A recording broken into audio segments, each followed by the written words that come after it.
The straw beneath my cheek was damp with my tears, the scent of hay and horseflesh a bitter comfort. He thought I was worthless.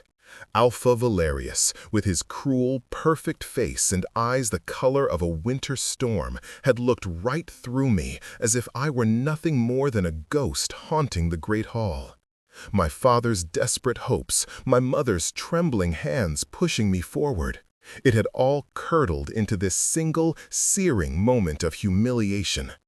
I was Ilara of the fallen House of Silverwood, and my one purpose was to be a stepping stone, a pretty, silent bridge for my family to scramble back to relevance. But the Alpha had not even deemed the stone worth treading upon. He had sneered, turning his back to accept a goblet of wine from a girl whose gown was worth more than my family's entire estate. And in that silent dismissal, he had shattered me.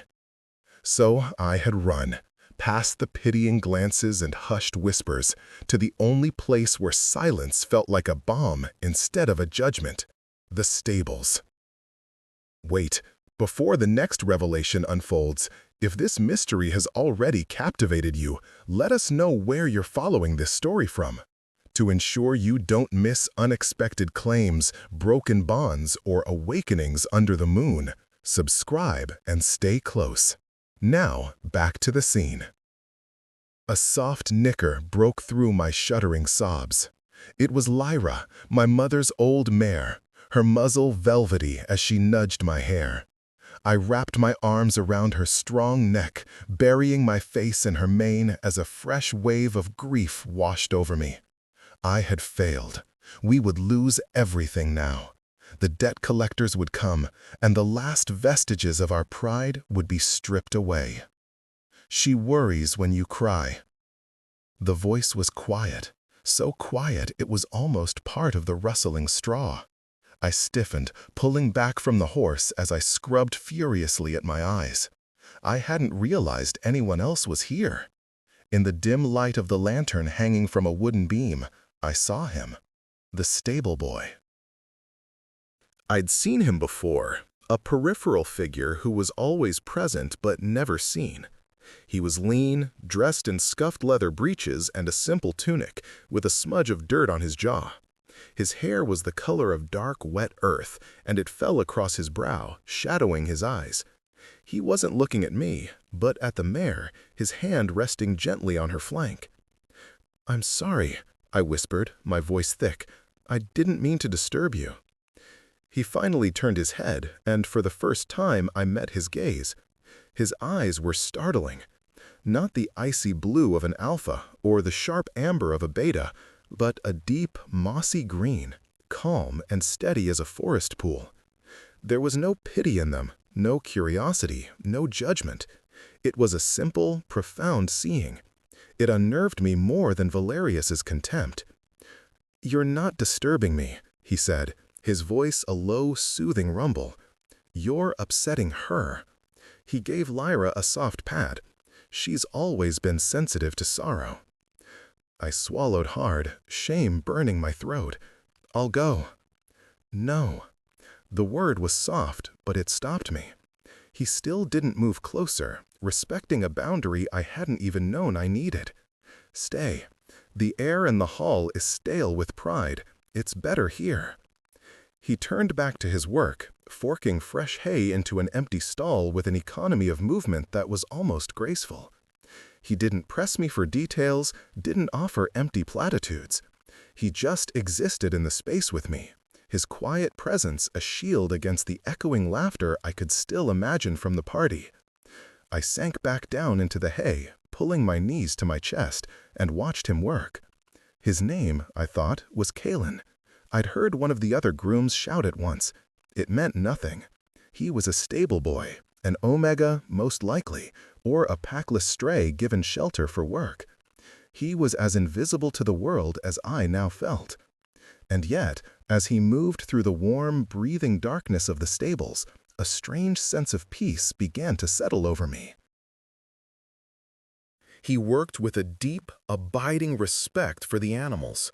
He murmured to a restless stallion, his voice too low for me to catch the words, and the great beast instantly grew calm, nudging his hand. He checked each water trough, his movements unhurried and deliberate. He was a creature of this quiet world, and in it he seemed to possess a stillness the alphas in the hall, with all their roaring power, could never hope to command. I must have been there for an hour, the silence broken only by the shifting of hooves and the soft sounds of his labor. My tears had long since dried, leaving my skin tight and cold. My fine dress, the one my mother had spent weeks mending and altering, was wrinkled and flecked with straw. It didn't seem to matter anymore. Finally, he finished his tasks. He walked over to a wooden bucket, washed his hands and face with cold water, and dried them on a rough piece of cloth. Then he walked toward me. I tensed, expecting him to finally ask, to pry. Instead, he simply held out a small, slightly bruised apple. "For Lyra," he said. "She'll rest easier if she knows you're not hungry." My fingers brushed his as I took it. His skin was calloused but warm. A jolt, faint as a dragonfly's wing, shot up my arm. I flinched, startled by the sensation. His green eyes flickered, a momentary glint of something unreadable in their depths, and then it was gone. "Thank you," I managed to say. He gave a slight, almost imperceptible nod, and then turned and disappeared into the shadows at the back of the stables, leaving me alone with the mare and the unexpected gift. I offered the apple to Lyra, and she crunched it happily. As I watched her, I realized the stable boy hadn't said she'd rest easier if I ate it. He'd said if she knew I wasn't hungry. He understood the heart of the horse better than anyone in the Great Hall understood the heart of a girl. That night, for the first time in a long time, I slept without dreaming. The days that followed were a special kind of hell. My father's face was a mask of grim disappointment, my mother's a canvas of anxious sorrow. Alpha Valerius, it turned out, had not just ignored me, he had openly mocked the House of Silverwood's attempt to present me. News of the insult traveled quickly. We were a laughingstock. Creditors who had been patient now sent polite but firm reminders. The walls of our small, crumbling manor felt like they were closing in. My only escape was the stables. I started going every afternoon, using the excuse of exercising Lyra. At first, Kalen was just a quiet presence in the background. He'd nod a greeting, perhaps offer a comment on the weather, and then retreat into his work. He never mentioned the night of the party. He never asked about the shadows under my eyes. He simply accepted my presence as he accepted the rain and the sun. Slowly, tentatively, we began to talk. It started with the horses. He told me their histories, their quirks, their secret fears. He spoke of them not as property, but as individuals, with souls as complex as any wolf's. "See how Shadowfax favors his left foreleg?" he said one afternoon, leaning against the paddock fence as I groomed the black stallion. "He was injured in a border skirmish 2 years ago. The leg healed, but the memory of the pain remains. He trusts only those who approach him from the right, where he feels secure." I watched, fascinated, as he demonstrated, walking a slow, deliberate circle to the stallion's right side. Shadowfax, who was notoriously ill-tempered, lowered his head and allowed Kalen to stroke his nose. "How did you know that?" I asked, amazed. A small smile touched his lips, a rare and fleeting thing that transformed his serious face. "You just have to listen," he said. "They tell you everything you need to know if you're quiet enough to hear it." I started to apply that lesson to him. I listened to the silence between his words, watched the careful way he mended a broken bridle, the gentleness in his hands as he checked a hoof. I learned that he preferred the dawn to the dusk, that he found patterns in the stars, and that he carried a deep, unspoken grief that occasionally surfaced in the far-off look in his forest-green eyes. He never spoke of his past. When I gently prodded, asking where he came from, he would just say, "From a place that was lost," and his voice would hold a note of finality that barred further questions. I respected it. We were two broken people finding solace in the company of animals and each other. He was an Omega stable boy, and I was the disgraced daughter of a fallen house. In the rigid hierarchy of the pack, we were less than nothing. But here, in the warm, dusty air of the stables, we were just Kaylin and Ilara, and it was enough. One evening, a storm rolled in, a violent, crashing affair that shook the very timbers of the stable. I had stayed too late, lost in conversation, and was now trapped. The rain fell in solid, wind-whipped sheets. "You can't go back in this," Kaylin stated, his gaze fixed on the churning sky. It wasn't a suggestion, it was a simple fact. He built a small fire in the forge at the back of the smithy, the place where the farrier worked. The flames pushed back the damp chill. He offered me a piece of hard bread and cheese, his own meager dinner, and we sat on an old wooden bench, sharing the simple meal as the storm raged outside. "Are you ever afraid?" I asked suddenly, the question surprising me as much as it probably did him. He looked at the fire, his profile etched in orange and shadow. "Fear is a tool," he said after a long moment. "It can keep you sharp, or it can be a cage. It depends on who is holding the key." "And who holds yours?" He turned his green eyes on me, and the intensity in them made my breath catch. "I do," he said softly. "Always." In that moment, under the drumming of the rain, with the firelight dancing in his eyes, he was not a stable boy. He was something more, something ancient and powerful and self-possessed. The feeling was so strong it made my heart hammer against my ribs. Then he blinked, and he was just Kaylin again, the quiet boy with dirt under his nails and kindness in his soul. The storm passed, leaving the world washed clean and smelling of wet earth. He walked me to the edge of the woods that bordered my family's property. The moon had broken through the clouds, casting everything in silver.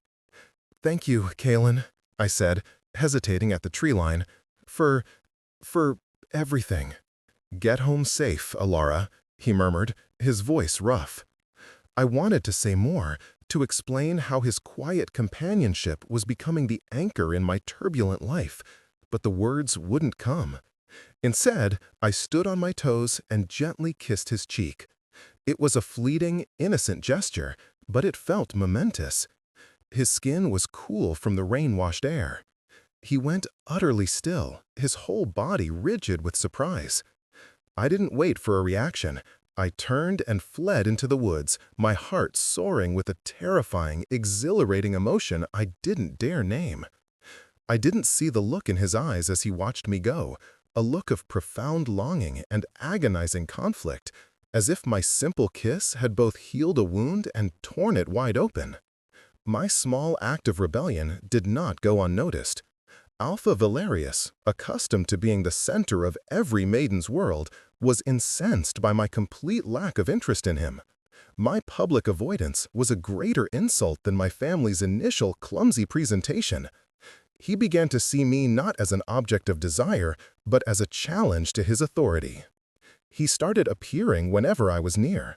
If I was in the market, he would be there, making a loud show of buying trinkets for the simpering beta girls who flocked around him. If I was walking near the training grounds, he would order the warriors to perform their most brutal exercises, his cold blue eyes fixed on me, daring me to flinch. I did my best to ignore him, to make myself smaller, more invisible, but that only seemed to fuel his arrogance. He wanted a reaction. He wanted fear. He found his opportunity one late afternoon as I was leaving the stables. Kalen was inside, tending to a sick foal, and I had just stepped out into the courtyard. Valerius and two of his hulking beta guards blocked my path. "Lady Ilara," he drawled, the title a mockery on his lips. "Spending your days in the dirt now, are we? Have you given up trying to fly with eagles and decided to burrow with the worms?" My chin went up. "I enjoy the company of honest creatures, Alpha." His eyes narrowed. "And what is that supposed to mean?" "It means horses are preferable to wolves who have forgotten their honor," I said, my voice shaking only slightly. One of the guards growled, a low, menacing sound. Valerius held up a hand, a cruel smile playing on his lips. "Feisty. I didn't think you had it in you. Perhaps I misjudged you." He stepped closer, invading my space. His scent, a sharp, metallic odor of power and dominance, was suffocating. I stood my ground, my heart pounding a frantic rhythm. "You know," he mused, reaching out to touch a lock of my hair, "my father is pressuring me to choose a mate. Perhaps a broken-down mare from a forgotten bloodline would be amusing. Taming you could be a sport." Revulsion coiled in my stomach. I jerked my head back, away from his touch.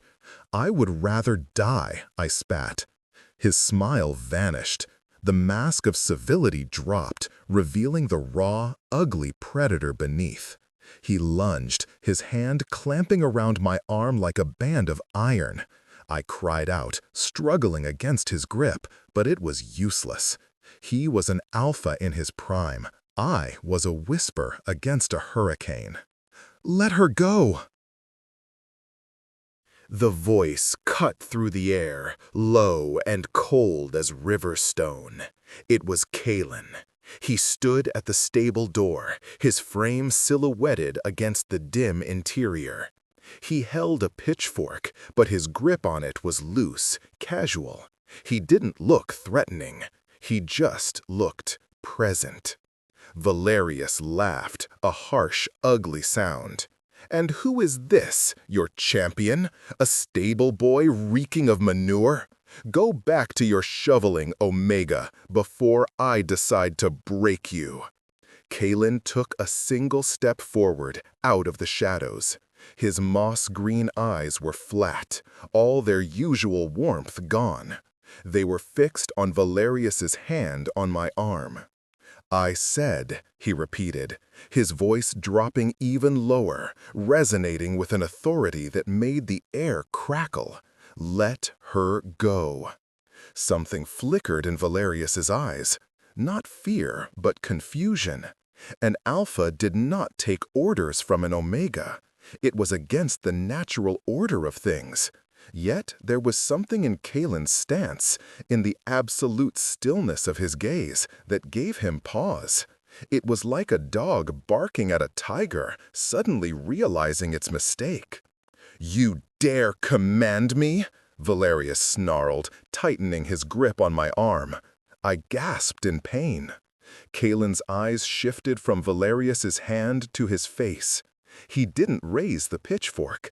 He didn't growl. He simply looked at him.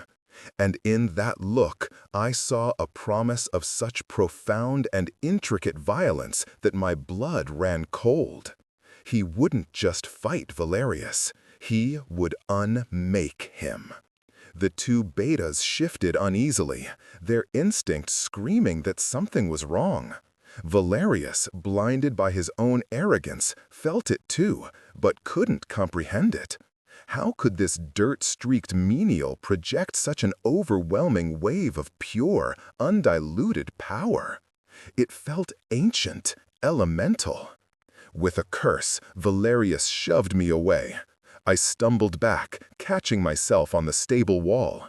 He glared at Kalen, his face a mask of fury and bewilderment. "This isn't over," he hissed, his threat directed as much at Kalen as at me. He spun on his heel and stalked away, his guards trailing behind him like chastened pups. I leaned against the wall, my whole body trembling. Kalen was at my side in an instant, his earlier menace gone, replaced by a deep, aching concern. His hand hovered over my arm, not quite touching me. "Are you all right?" he asked, his voice rough with emotion. I nodded, unable to speak. I looked at him, truly looked at him, and saw the echo of that terrifying power still lingering in his eyes. He wasn't just a stable boy. He couldn't be. An Omega could never have faced down an Alpha like that. A Beta would have been crushed. "What are you, Kalen?" I whispered. Pain, sharp and real, flashed across his face. He looked away, his jaw tight. "I'm the man who looks after the horses," he said, his voice flat. He retreated back into the persona of the simple stable hand, his walls slamming back into place. But it was too late.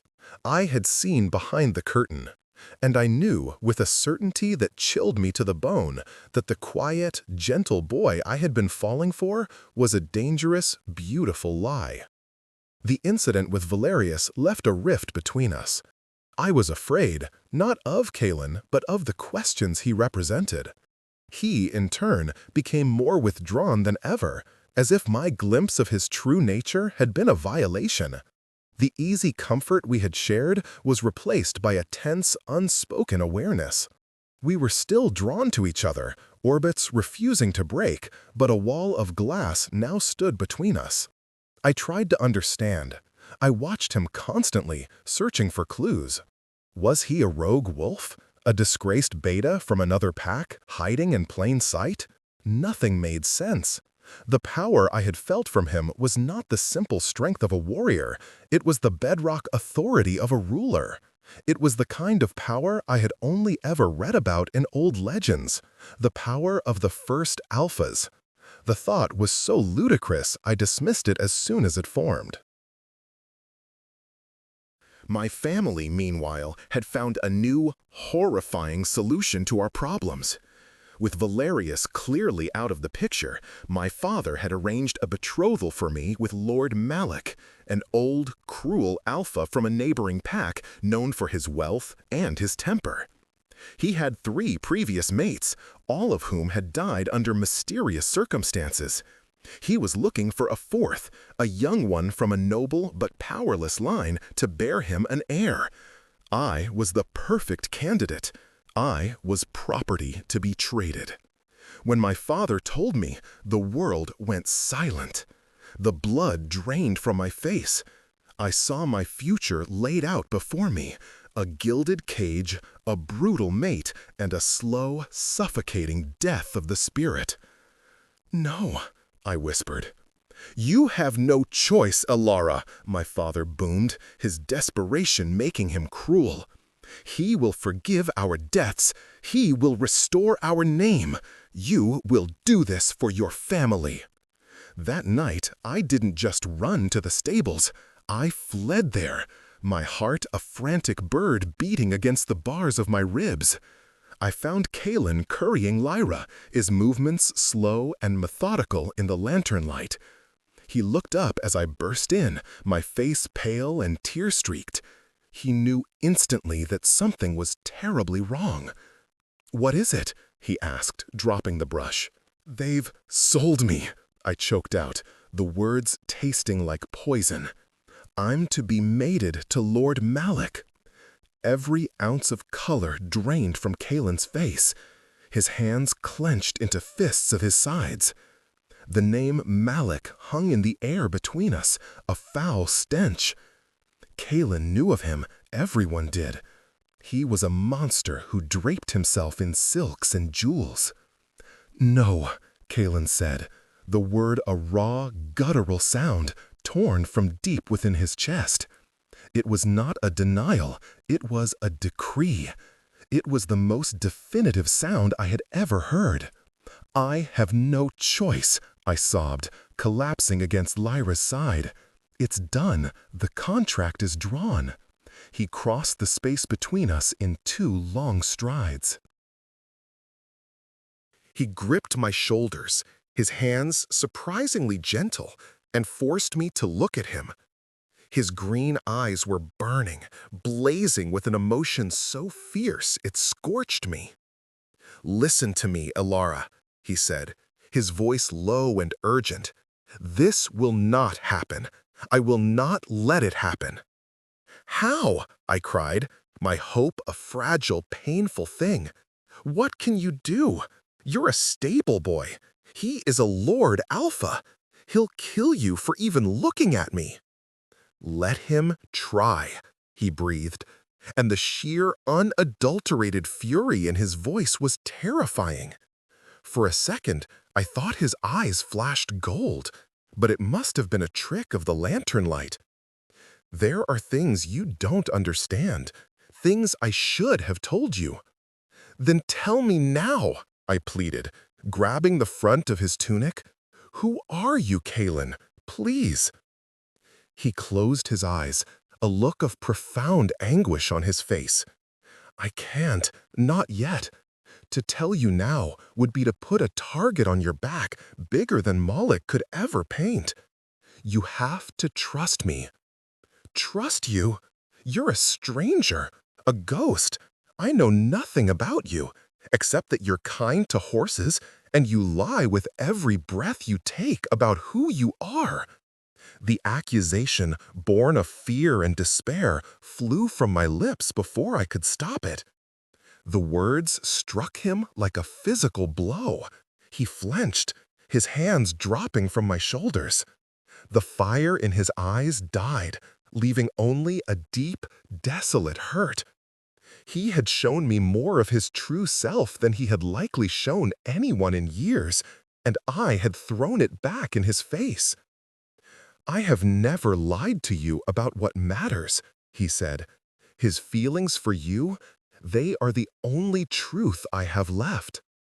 Before I could respond, the stable doors burst open. Standing there, flanked by guards, was Lord Malik himself.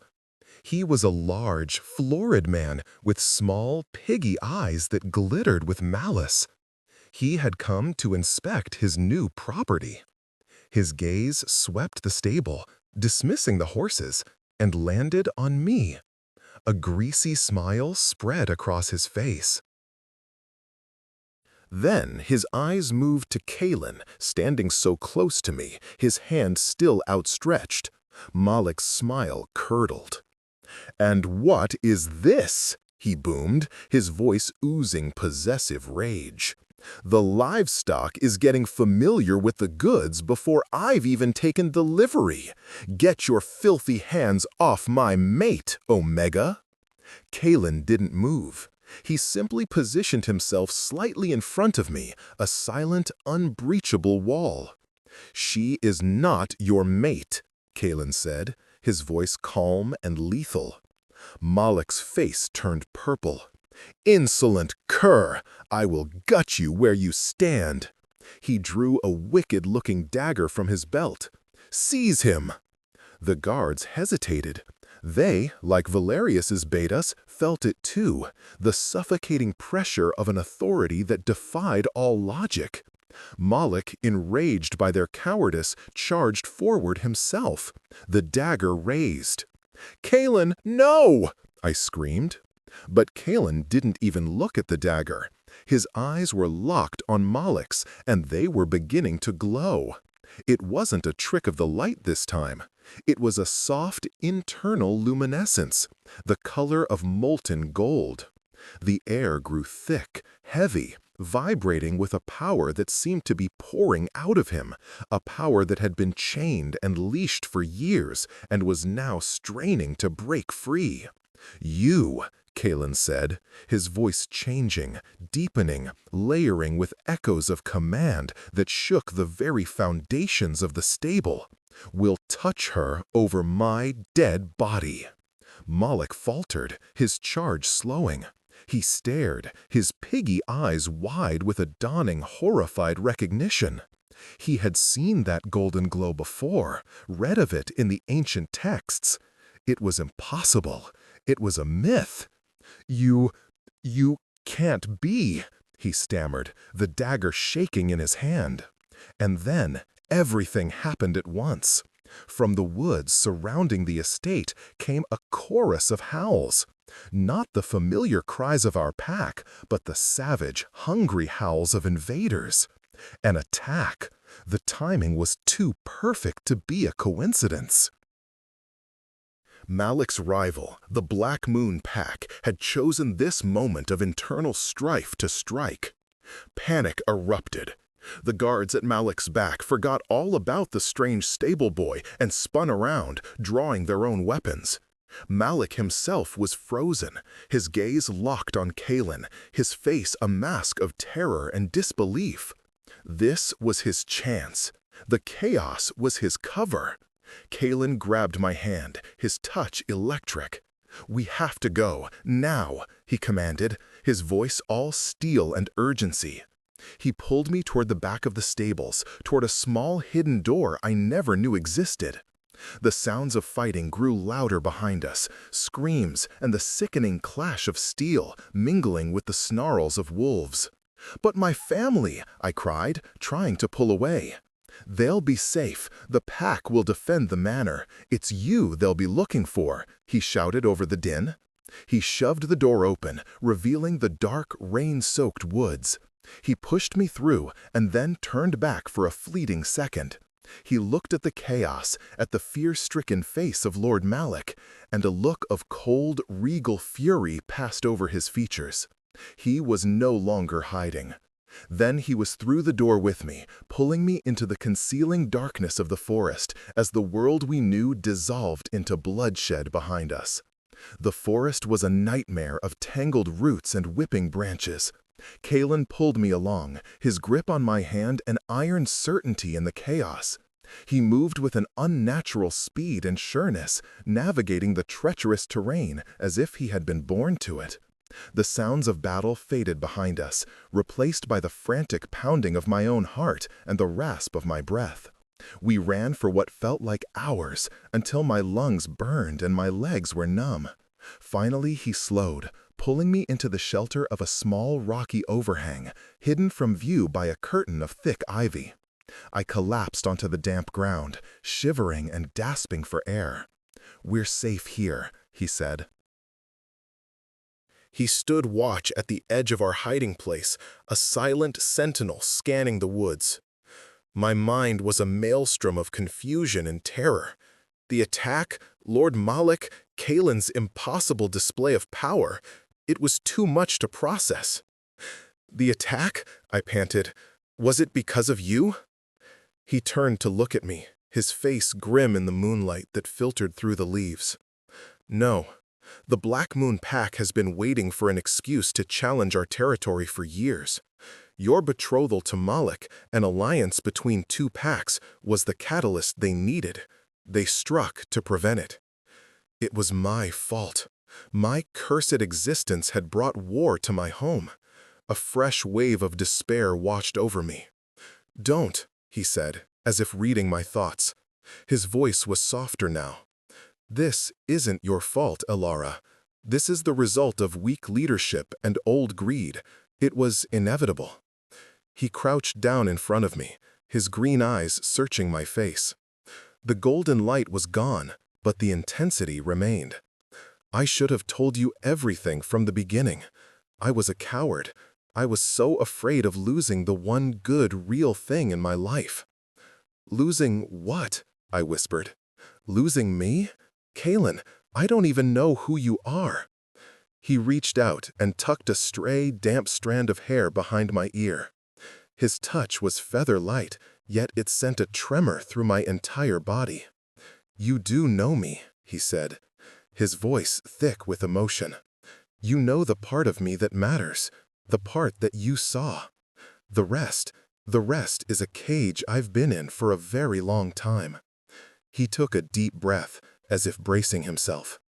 "My real name is Kalen IV.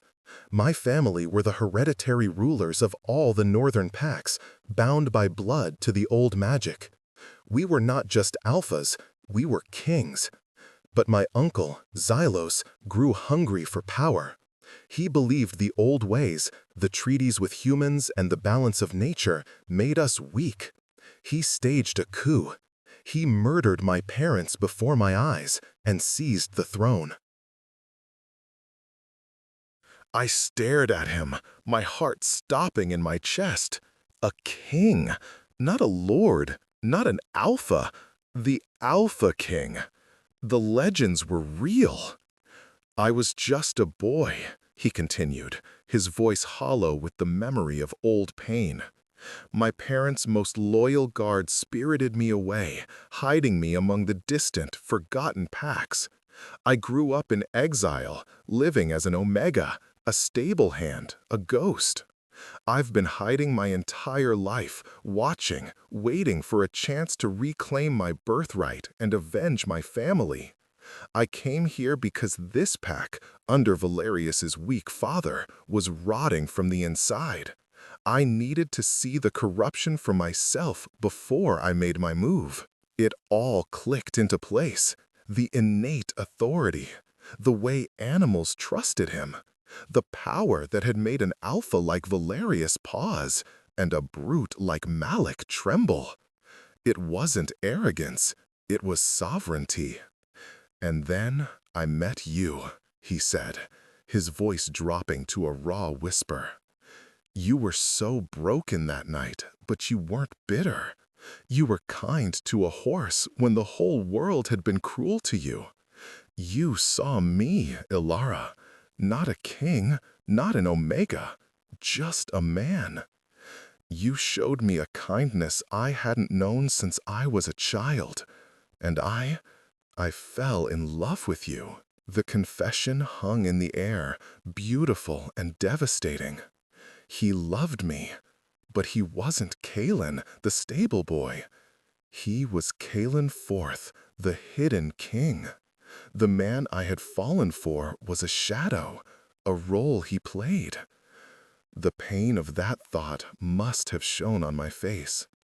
No, he said, gripping my hand, that's not true. Kalen is more real than the king. The stable boy is who I am when I'm not carrying the weight of a stolen crown. With you, I was just myself. That was the only part that wasn't a lie. Tears streamed down my face, hot and silent. Tears of shock, of sorrow, of a terrifying, impossible hope. Why didn't you tell me? I asked, my voice breaking. Because anyone who knew my true identity would be a target for my uncle, and because I wanted something that was mine. Not something given to the king. Your affection, your trust, you gave it to a nobody, and it meant more to me than any throne. A twig snapped in the distance. Instantly, Kalen was on his feet, his body tense, his eyes scanning the darkness. We have to move, he whispered. They'll be searching for us. My trust was shattered, my world upended.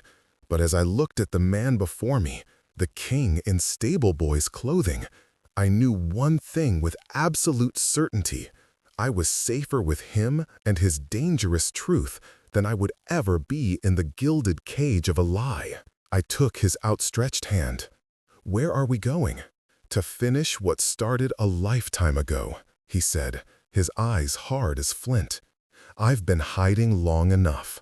It's time for the king to come home. We traveled for 2 days, moving through hidden paths and ancient forests that Kalen seemed to know like the back of his hand. He was a different person out here in the wild. The quiet, reserved stable boy was gone, replaced by a confident, capable leader. He hunted for our food with a swift, silent grace, built shelters that were invisible to the casual eye, and tended to my blistered feet with a tenderness that made my heart ache. He told me more about his past, about the golden age of his parents' rule, where wolves and humans coexisted in peace, and the packs were guardians of the land, not conquerors. He spoke of his uncle, Xylos, a charismatic but brutal alpha who believed in power for power's sake, and who had twisted the packs into warring, paranoid factions. He commands through fear, Kalen explained one night as we sat by a smokeless fire. He has the loyalty of the strongest, most savage alphas because he promises them spoils and power. But the heart of the people, the omegas, the betas, the common wolves, their loyalty is a shallow thing. They obey him because they have no other choice. You will give them one, I said, my voice filled with a conviction that surprised me. That is the hope. On the third day, we reached the foothills of the Frostfang Mountains. Nestled in a hidden valley was a small, fortified settlement. It was old, built of stone and timber, and it seemed to grow out of the mountain itself. "This is Greyfell," Kalen said. "It is the home of the last of my parents' loyalists, the ones who escaped Xylos's purge." As we approached, two figures emerged from the gate. They were an old, battle-scarred wolf with a long gray braid, and a woman with eyes as green as Kalen's and hair the color of snow. They saw Kalen, and their faces lit up with a mixture of shock, reverence, and overwhelming relief. "My king," the old wolf breathed, dropping to one knee. The woman rushed forward and embraced Kalen, holding him tightly. "You're alive," she wept. "By the moon, you're alive, my boy." "I'm alive, Liana," Kalen murmured, his voice thick with unshed tears. "I'm home." This was his real family. Liana, he explained, was his mother's cousin, and Ronan, the old warrior, had been his father's most trusted general. They had held this small pocket of resistance together for years, waiting for his return. They welcomed me with a cautious kindness, their eyes full of questions. Kalen introduced me simply. "This is Alara. She has my complete trust." That was enough for them. The days in Greyfell were a revelation. I saw the king that Kalen was born to be. He met with the elders, his strategic mind sharp and insightful. He trained with the warriors, his movements a deadly dance of speed and power that left even Ronan breathless. He walked among the people, listening to their stories, comforting their children, his presence a beacon of hope. Yet every evening he would seek me out. We would walk along the battlements, looking out at the vast, wild landscape that was his stolen kingdom. In those moments, the king would recede, and he would be Kalen again. "My Kalen, do you regret it?" I asked him one night, the wind whipping my hair around my face. "Meeting me? It has complicated everything for you." He stopped and turned to me, taking my cold hands in his. "Ilara," he said, his voice serious, "meeting you was not a complication.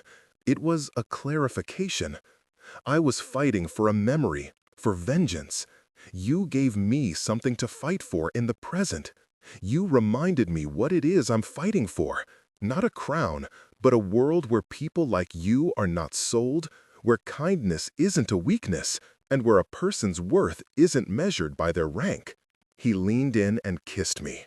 It was not the chaste kiss on the cheek from the stables. It was a kiss full of longing and desperation, of years of loneliness and a future of uncertainty. It was a kiss that sealed a promise, a claim, a bond that went deeper than any mating mark. In that moment, I knew I loved him. Not the stable boy, not the king, but the man who was both.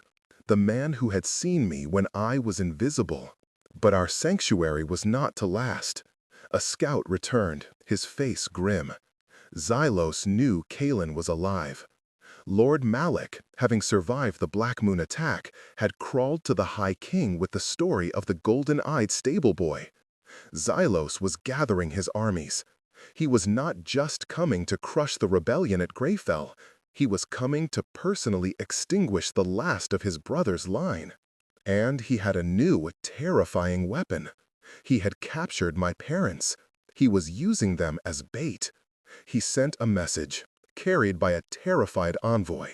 "Surrender yourself, Caelenforth, or the fallen house of Silverwood will burn, starting with its master and mistress." The council was in an uproar. Ronan argued for a strategic defense.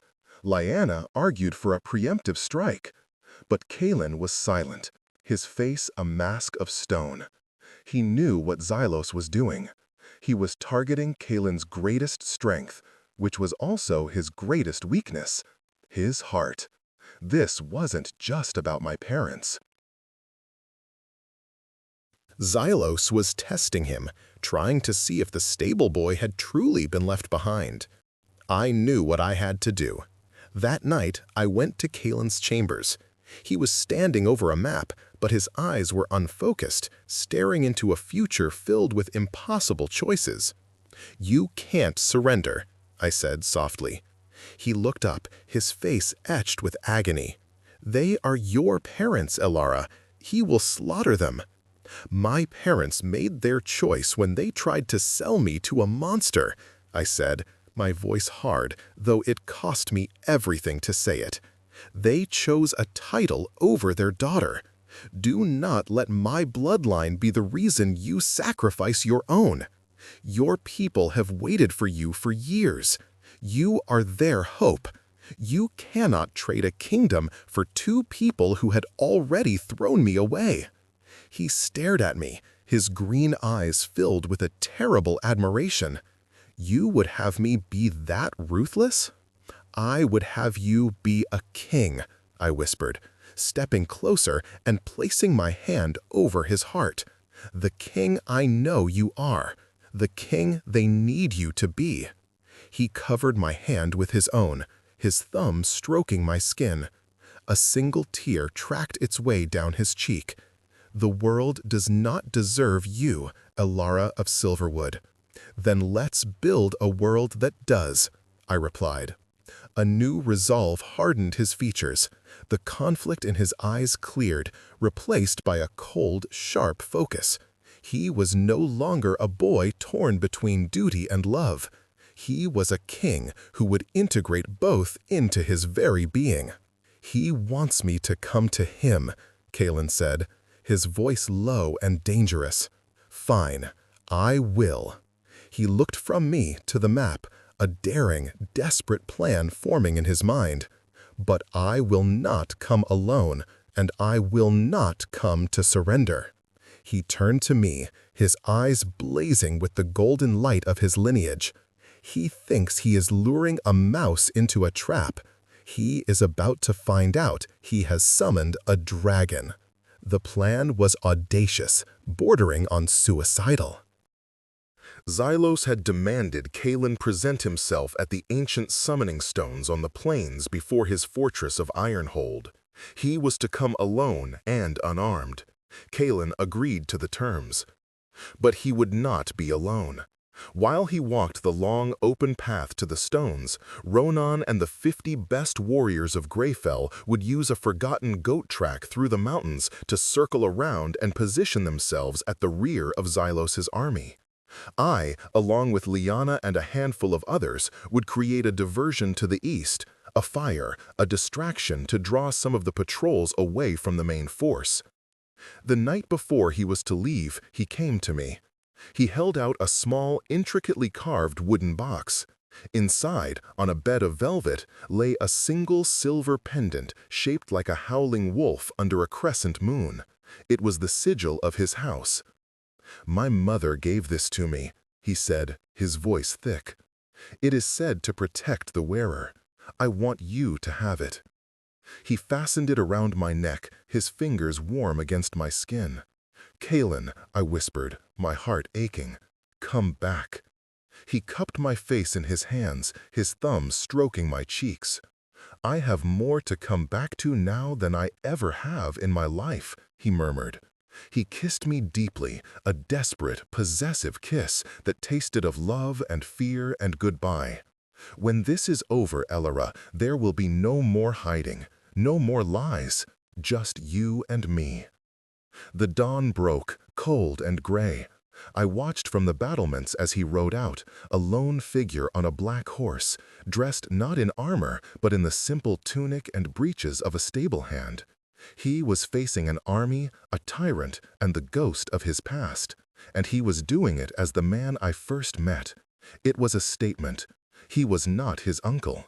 He was not defined by his crown, but by his character. Our part of the plan went smoothly.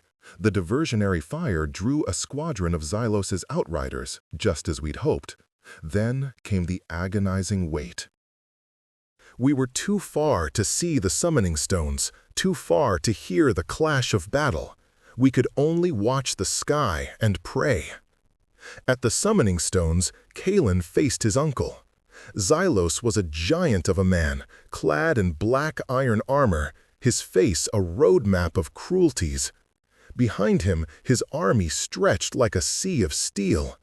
And on a platform, bound and gagged, were my parents, their faces pale with terror. "So the whelp returns," Xylos boomed, his voice dripping with contempt. "Dressed as a servant, how fitting! Have you come to beg for your life and for the lives of these insignificant creatures?" He gestured dismissively toward my parents. "I have come for what is mine," Kalen said, his voice calm and carrying across the plain. Xylos laughed. "You have nothing."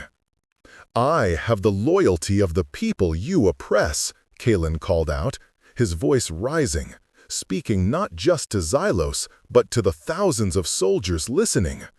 "I have the honor you discarded, and I have the magic of this land in my blood, a magic you have tried to poison with fear and greed."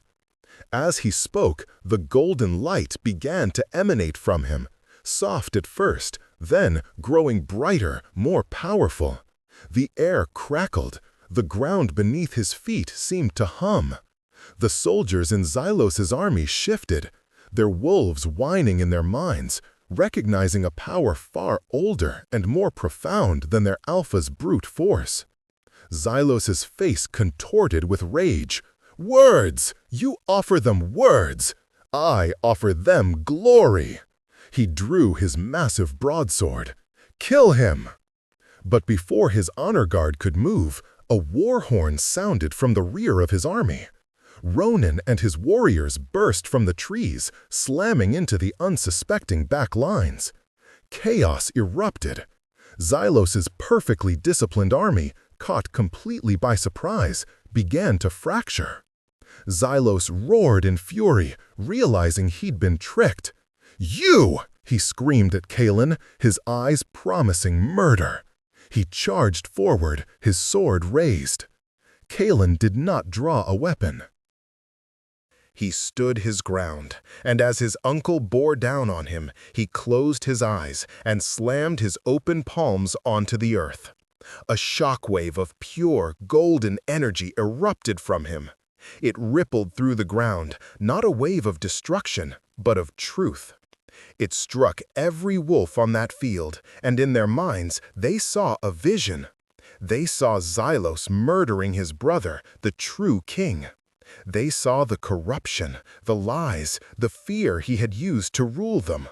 And then they saw a different path, a vision of Kalen, of a just and honorable king, of a united and peaceful kingdom. The soldiers stopped fighting. They looked from the vision in their heads to the raging tyrant, and then to the lone, glowing figure who was their true king. One by one, they dropped their weapons. They knelt. Xylos stumbled to a halt, his army having abandoned him in a matter of seconds. He stared at Kalen, his face a mask of disbelief and hatred. "Sorcery," he spat. "You always were your mother's son." He lunged, swinging his sword not at Kalen, but at my parents. But he was too slow. Kalen moved in a blur of motion, intercepting the blow. He didn't have a sword, but he caught the massive blade between his hands. Golden energy flared, and the ancient steel of Xylos's sword dissolved into dust. Xylos stared at his empty hilt and then at his nephew. For the first time, he knew fear. He turned to run. "You ran when you murdered my father," Kalen's voice boomed, now imbued with the full power of his kingship. "You will not run now." He raised a hand, and the very earth seemed to obey him. Roots and stones rose up, ensnaring Xylos, holding him fast. The battle was over. Kalen, the hidden king, had reclaimed his throne without shedding a drop of his people's blood. He stood before his captive uncle, the golden light slowly fading, leaving him looking tired but resolute. He went to my parents and, with his own hands, cut their bonds. My mother wept with relief. My father could not meet his eyes. Later, as the sun set, I saw him standing alone on the plains, looking toward the fortress of Ironhold, his new seat of power. His shoulders slumped, the weight of his victory, his past, and his future settling upon him. I went to him, my heart full. I wrapped my arms around him from behind, resting my cheek against his back. He leaned into my embrace, his hand covering mine. "It's over," I whispered. "No," he said, his voice heavy. "It's just beginning." Months passed. The world settled into a new shape. Kalenforth, the lost king, was a just and wise ruler. He pardoned the soldiers who had served his uncle, offering them a place in his new order. Xylos was imprisoned, his life spared, a testament to Kalen's belief in justice over vengeance. Valerius and Malek were stripped of their titles and lands, which were redistributed among the families they had oppressed. My parents, humbled and ashamed, were given a small, quiet estate far to the south, where they could live out their days in peace. In our final conversation, my father finally looked at me, his eyes full of a regret so profound it was almost a physical presence. "He is a good man, Alara," he had said. "You saw the king in him when the rest of us saw only a servant. You have a better heart than any of us." It was the closest he would ever come to an apology, and it was enough. I found my place not on a throne beside Kalen, but at his side. I was his advisor, his confidant, his partner. I helped him establish councils for the common folk, ensuring the Omegas and Betas had a voice. I championed education and healing, turning the barracks into schools and infirmaries. The people did not call me queen. They called me Alara Stin, the king's heart, and it was a title I cherished more than any crown. But there were nights when the weight of it all was too much. The duties, the meetings, the endless stream of people wanting something from him. On those nights, he would grow quiet and distant, the shadow of the lonely stable boy returning to his eyes. One such night, I found him not in the throne room or the council chambers, but in the royal stables. They were vast and immaculate, a far cry from the dusty, humble stable of my memory, but they smelled the same, of hay and horse and home.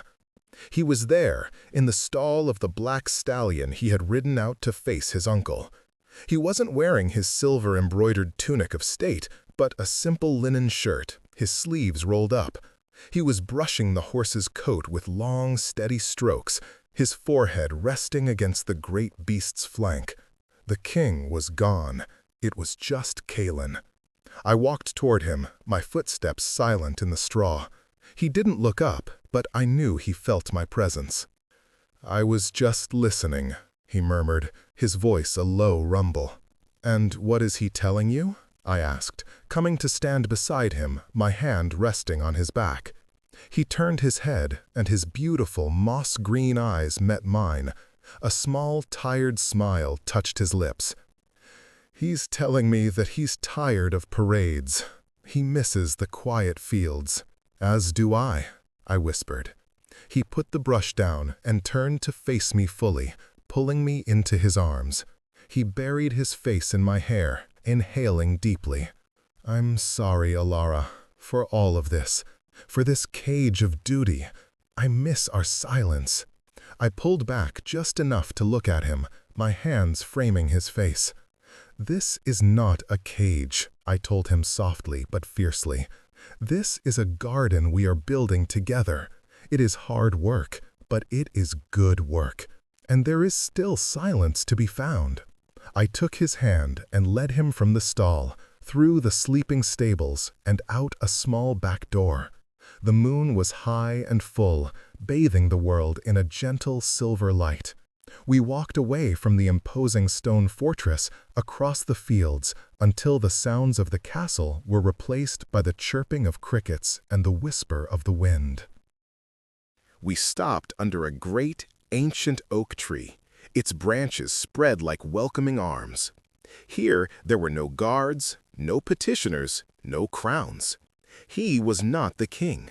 I was not the king's heart.